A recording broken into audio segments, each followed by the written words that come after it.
No, you don't. You really, you don't. You fucking don't. If you're watching, if you're going through YouTube videos trying to find some sort of justification and confirmation bias on why you should get one, like I did, you shouldn't. Just don't. You shouldn't. That being said, I fucking love this microphone. Welcome back to Crash Course Content. My name is Noah, but you can call me Neat. And tonight we're going to be looking at all the reasons you don't need, but still might really, really want an SM7B. Roll the new intro. We finished the new intro, right? Yeah, it's all good, boss. All right, sweet.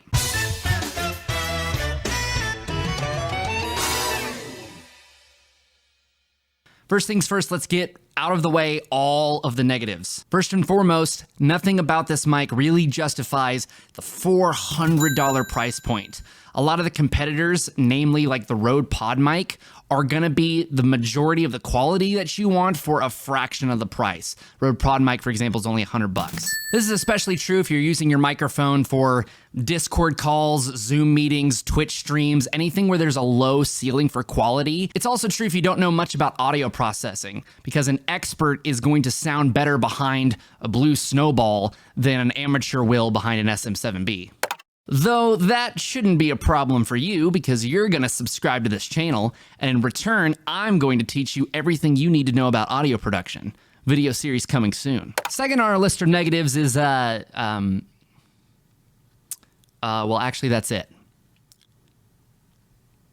I see now why there's so much hype around this microphone. Okay, I'm just joking. There are a couple other concerns I have, but they're not really negatives per se. The first is that the SM7B has a very specific tone to it. It's got kind of a warmer quality and lends itself more to warmer tones. That, alongside the really, really good shock resistance, makes it really, really popular in like podcasts and radio, where that warm tone is really, really favored.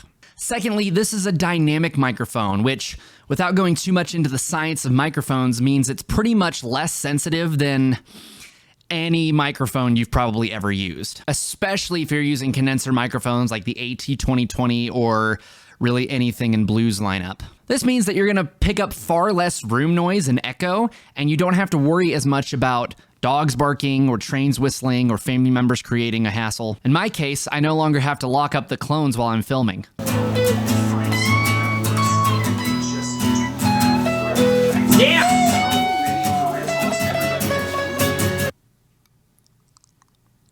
Yeah.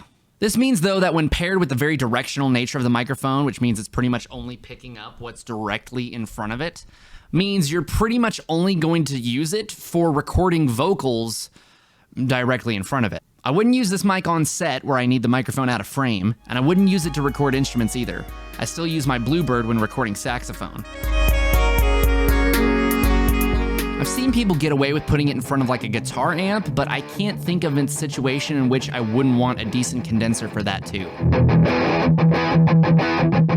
Now, when it comes to recording voice directly in front of a microphone, there's really not a competitor anywhere near this price range. Not one that I've heard, at least. I went down to my local Guitar Center and tried every microphone in their lineup, and while it wasn't a blind test and it wasn't exactly an exhaustive selection, I preferred the SM7B sound. Here's my Bluebird next to the SM7B, both processed as I usually would in my videos.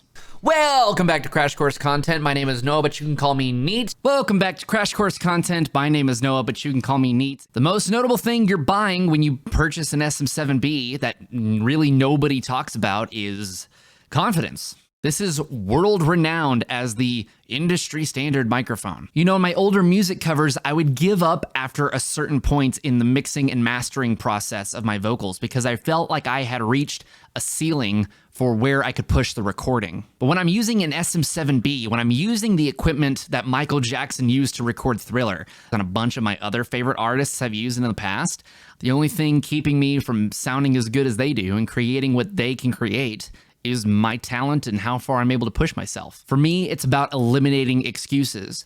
The only thing keeping me from succeeding is me. With gear, it can always become a game of, oh, if only I had I could make something so much better. So having the industry standard gear eliminates that excuse. This is not a sponsored video, and again, I tell you, don't buy this microphone if you're doing it for the wrong reasons or out of impulse.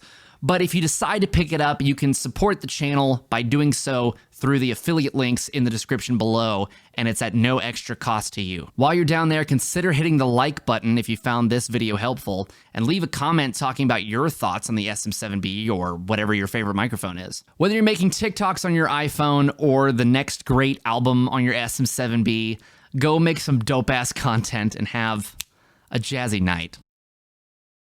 Taking away the moments that make up a dull day. Ooh, hello. What's up, people? It's Neat's clone here, Neat's #1 clone. Neat and I and the other clones have recently become full-time content creators. So if you want Neat to be able to feed us, please check out the description below where you can find a link to our Patreon, where you can join this awesome list of people who support the content to make it all possible.